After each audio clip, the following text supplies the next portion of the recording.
Before the next battle, I want to reorganize my army. And when I do a reorganization, what I do is I take all the men out of the manpower pool. And I think that's the best way to do it. So I want to reorganize several different things.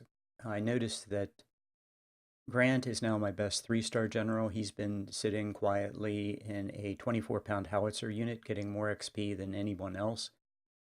And so he's going to go to first corps, and everybody else is going to bounce down one. So that's the first thing I'm going to reorganize. The second thing I'm going to do is I'm going to reorganize my infantry and my artillery. And the infantry and artillery, I'm going to do two different things. The infantry, I'm going to cannibalize units to keep most of the XP inside of the unit. So I'm going to disband units and pour them into the veteran infantry. But take a look at my 24-pound howitzers. These guys are over 100. I need to bring them down. So I'm going to dilute them into other units. And I also want to change the perks of a lot of these units. So that's a big part of it. Okay, so here's what I mean specifically. If I pour raw recruits into this unit, which is what I've been doing, and it's fine. I mean, it would work just fine. That unit would not be able to get full, and he'd be knocked down from 66 to 52. That's a big drop. And then I'd have to put some veterans in there to not lose a unit perk. But I have this one-star unit that has 51 efficiency, and I've got, I have 5 cores now pretty much filled out. And if I take it back to the same number, my efficiency only drops to 62. 66 to 62 is not a big drop at all. So, and in fact, I can take it all the way up to 1750, and it's 61. And I don't have to spend any money for vets. So yeah, I can take all of my units to 1750 by and not spend a penny for veterans, and all the efficiencies will be higher and the attributes will all be much higher. So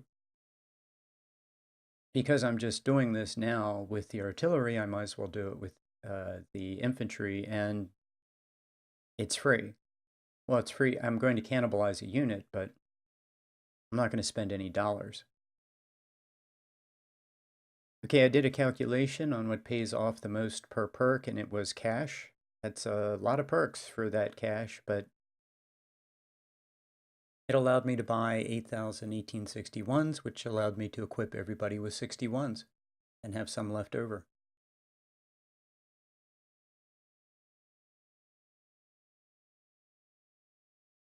So I have another unit, I think it's in the 30s, and I can go and I can fill out the rest of these units with another unit that has about 30. Okay, for my artillery, I want my artillery after Gettysburg to be long-range artillery. My best artillery to be long-range because we'll be on the offense, and a lot of these will be the enemy on defense.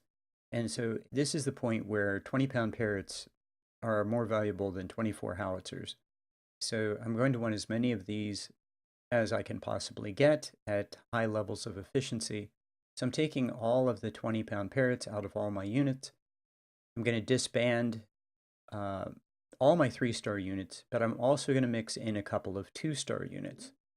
And the question is, how many can I do? Well, I end up doing 7 units. I create 6 20-pound Parrots and 1 24-pound Parrot with 3 stars. So I start with 4 3-star artillery unit, and I come out of it with 7. I could have come out of it with 8, I think. I could have actually done that. At 7 units, the efficiency of the units was right at the command that my 3-star generals have. And if I'd gone to 8, then the command would have been slightly less. So that might have actually been the best plan. And but I didn't do it that way. So here we go. The manpower pool is empty, and I think I had 14,000 men in the manpower pool, but that might not be right. And I had more than enough guns to absorb them all for free. So I just dissolved those, and I'm going to dissolve this guy. And what I'm doing is I'm putting the highest efficiency units into this pile. So Now I'm going to recreate these guys at 12, and automatically it'll give you the best officers. And instead of having most all of these as 24-pound howitzers with the perks for short range, which is I want cover for my 24-pound howitzers, um, yeah, these guys are all going to have the perks that I like for the 20-pound howitzers, which are still supply, but the perk on the right that gives me greater accuracy and greater long-range damage, I'm guessing. And that's what I want. I want the greater damage at long range.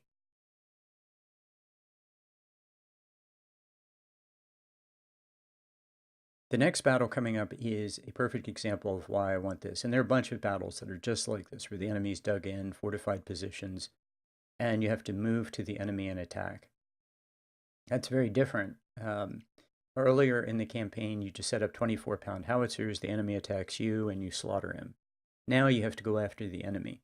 And what I'll do is, you'll see in the next battle, here and Muleshoe, and several other battles, even Richmond, the 20-pound parrots will start picking away at the enemy artillery so that the enemy artillery is dead before my infantry gets anywhere near them.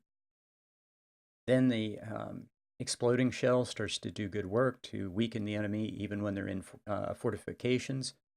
And then if the enemy attacks, he gets exploding shell as he advances, even before he gets in range of my infantry weapons. And then if he does get right up to my infantry, he's been degraded enough that I'll still have a 24-pound howitzer back there to blast him if he does happen to get into canister range. I will have a 24-pound howitzer in every division, but it doesn't need to be 3 stars. The real heavy lift, well, I mean, they will get to 3 stars if they fight enough, because that's what 24-pound howitzers do. But the 20-pound parrots become the most valuable part of the army.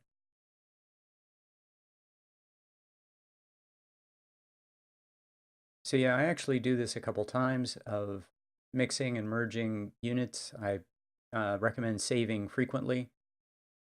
This unit has 10 guns. There are a couple things you can do. You can either disband another unit, and I recommend doing it, all artillery units.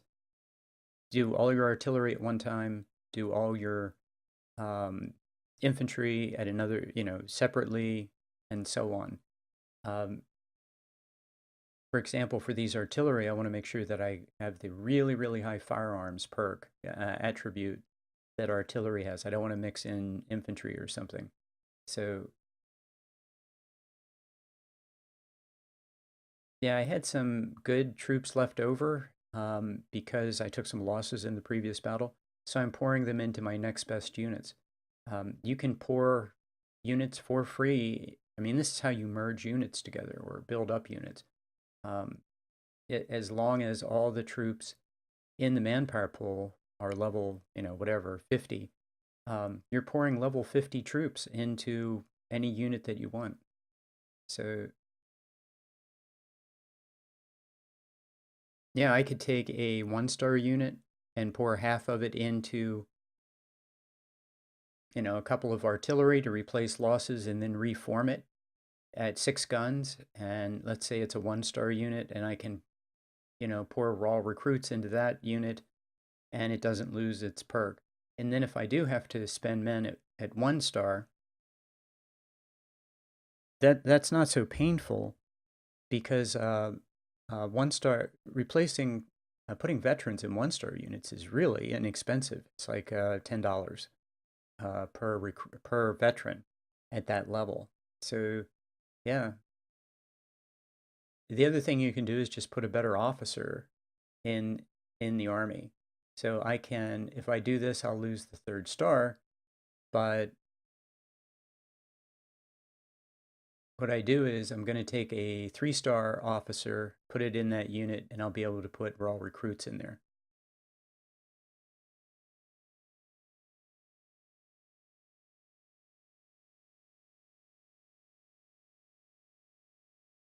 So there you go. That's one way to do it.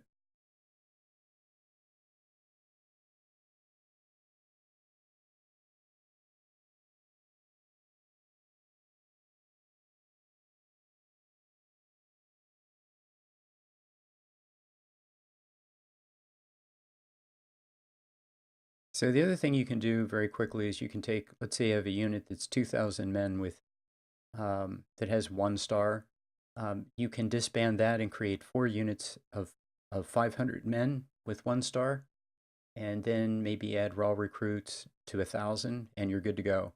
So between now and Richmond, I don't need a whole bunch of units, and units of, you know, the Army's not going to fight. I mean, 5 corps isn't going to show up again until Richmond, so I can do all kinds of clever things between now and then. And yeah, I'm showing you my artillery after I finally finished up. So I have 6 20-pound Parrots at 3 stars. I have a 24 howitzer in 1st Division, 3 stars. I have a bunch of other artillery. I'm just giving you a look at how much artillery I have. I have I have over 100 10-pound Parrots. I mean, just an enormous number of 10Ps.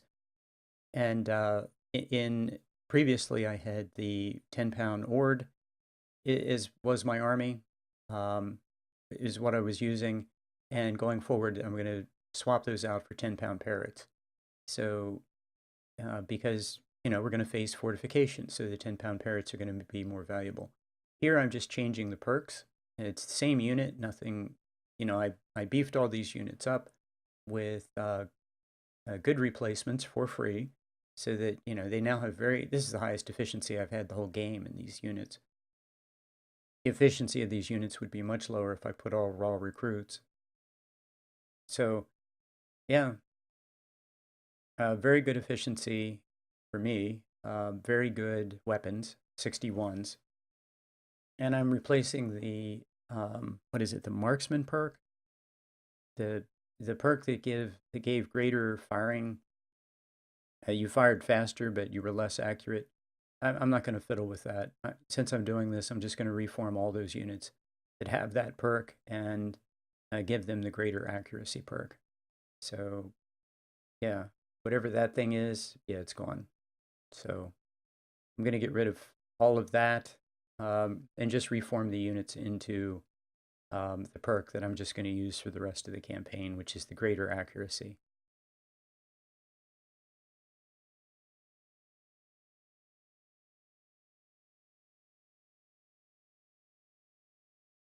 I'm going to bring the 3-star that was resting in 2nd Corps and bring him over to 3rd Division. Why not? That ups the command line a little bit. My units, yeah, I should have done 8 units instead of 7, because the command line is just right at the efficiency of my 20-pound Parrots now. So, but we come out of it okay. Like there, it's 91 to 86, but I think it's like 92 and 92 in the 3rd Division. So everybody else is good. Yeah, 93, 91. So that's really close. And 20-pound Parrots aren't going to get quite the 20-pounders are not going to get quite the kills of the 24. So yeah. Anyway, I'll see you in the next battle, and I'll show off my new units. Thanks.